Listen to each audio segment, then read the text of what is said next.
let me give y'all my final thoughts on Miss Rain. I'm not feeling it at all. I don't like the style.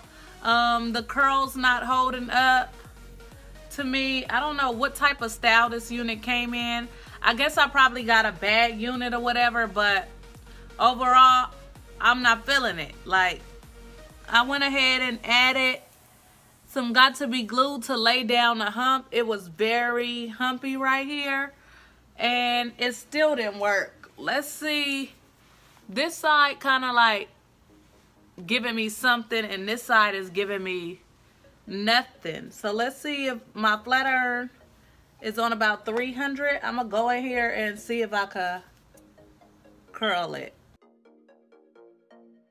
Okay, it holds a curl, so that's a good thing. A good thing.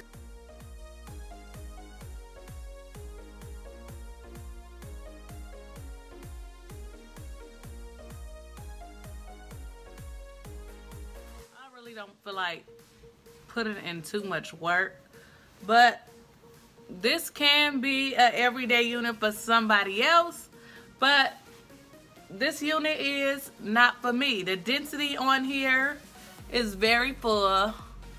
Overall, I just don't like it, y'all. This is probably going in my don't like collection. It is. So I really don't have too much more to say.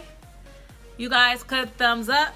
Do not forget to share and subscribe. Thanks for watching.